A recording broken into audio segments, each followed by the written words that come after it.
ورونو اوس به د هغو کسانو سره یو څه خبرې وکم کم چې د لمنځو په ادا کولو کې غفلت او کاهلي کوي. بسم الله الرحمن الرحیم.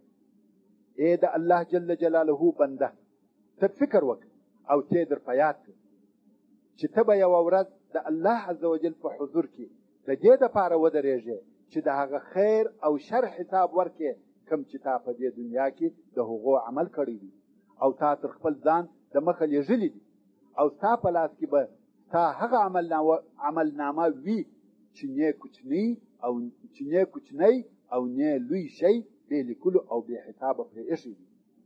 خو اول هغه شی چې د حساب په وخت کې تر ټولو د مخه د بنده سره د هغه حساب کېږي هغه لمونځ دی. که د بنده د لمانځه حساب صحیح او سالم سو، پاته د ټولو اعمالو حساب یې صحیح او سالمیږي. او که د یو بنده د لمانځه حساب معاذ الله فاسد او خراب سو، پاته د نورو اعمالو حساب یې هم فاسد او خرابیږي. نو مسلمان ورور، د خپل لمانځه پر ادا کولو حریص اوسه، تر هر څه د مخه او تر هر شي زیات د لمانځه د صحیح ادا کولو غم خوره. د مخه تر دې چې حساب در سره وسي، د ځان سره حساب وکړه. ورونو، هر هغه څوک چې په لمانځه کې تنبلي او کاهلي کوي، هغه ته الله عز وجل په 15 شیانو سره عذاب او عقاب ورکوي چې د دغه 15 عذابو او عقوبتو څخه 6 عقوبته په دې دنیا کې دي او 3 عقوبته د مرګ په وخت کې دي او 3 عقوبته په قبر کې دي او 3 عذاب یې د قیامت په ورځ کې دي. هغه 6 عقوبته چې په دې دنیا کې ورسیږي په داسې ډول سره دي: اول، الله عز وجل د بې لمانځه د عمر څخه برکت ایسته کوي، عمر یې بې برکته او بې خونده وي. دوهم، الله عز وجل د بې لمانځه د مخ څخه د صالحینو نور ایسته کوي، مخ یې د هغه صالحه مسلمانانو د مخ پر قسم نور نه لري. دریم، د الله عز وجل د طرفه و بې لمانځه ته د نورو اعمالو اجر او ثواب نور کول کیږي. څلورم، د بې لمانځه دعا و آسمان ته نه پورته کیږي، یعنی د بې لمانځه دعا نه قبلیږي.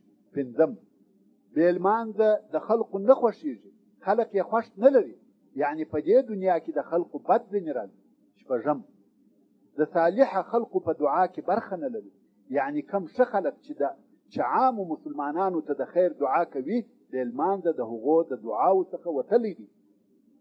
او هغه 3 عذاب یا عقوبته چې د مرګ په وخت کې و بې لمانځه ته ورسیږي هغه داسې: اول، بې لمانځه په خوار او ذلیله مرګ سره مري. دوهم، بې لمانځه وږی مري، یعنی که څه هم د ډېر خواړه خوړلي او موړ وي خو د مرګ په وخت کې ډېر شدید وږی وي. دریم، بې لمانځه تږی مري، حتی که د دنیا د دریابو اوبه په وچښل شي د ده هغه شدیده تنده نه په ماتېږي. او هغه 3 عذاب یا عقوبته چې بې لمانځه ته په قبر کې ورپېښېږي هغه داسې: اول، الله عز وجل قبر پر ده داسې تنګ کې او داسې کښېکاږي چې د بې لمانځه پښتۍ یو تر بله سره تېرې شي. دوهم، الله عز وجل د بې لمانځه په قبر کې د اور سکروټې ورته بلي. دریم، الله عز وجل د بې لمانځه په قبر کې پر ده یو مار مسلط کړي چې شجاع الاقرع ورته ویل کېږي. دغه مار یې د سهار د لمانځه د پرېښولو په خاطر د سهار څخه تر ماپښینه وهي او د ماپښین د لمانځه د پرېښولو په خاطر یې د ماپښین څخه تر مازدیګر پورې وهي. دغه رنګه د هر لمانځه د پرېښولو په خاطر یې د هغه لمانځه د وخت څخه د هغه بل لمانځه تر وخته پورې وهي. او هر وار چې ووهي دغه بې لمانځه او یا ذراعه په مځکه ننباسي. او هغه 3 عذاب یا عقوبته چې د قیامت په ورځ بې لمانځه ته ورکول کېږي داسې: اول، الله عز وجل پر بې لمانځه داسې څوک مقرره کړي چې دغه بې لمانځه د دوزخ و اور ته پړمخې کشوي. دوهم، الله عز وجل و بې لمانځه ته د داسې قهر او غضب په سترګه ګوري چې د بې لمانځه د مخ غوښې تویي. دریم، د بې لمانځه سره سخت حساب کېږي او د الله عز وجل د طرفه امر وشي چې اور ته بوځي. سبحان الله، اور څونه بد او د سخت عذاب ځای دی. د دغه خاتمې څخه په الله جل جلاله سره پناه غواړو. رسول الله صلی الله علیه و آله وسلم فرمایي: که چا د سهار لمونځ پرېښاوه په مخ کې یې نور نشته، که چا د ماپښین لمونځ پرېښاوه په رزق کې یې برکت نشته، که چا د مازدیګر لمونځ پرېښاوه په بدن کې یې قوت نشته، که چا د ماښام لمونځ پرېښاوه په اولاد کې یې خیر او ثمره نشته، او که چا د ماخوستن لمونځ پرېښاوه په خوب کې یې راحت نشته.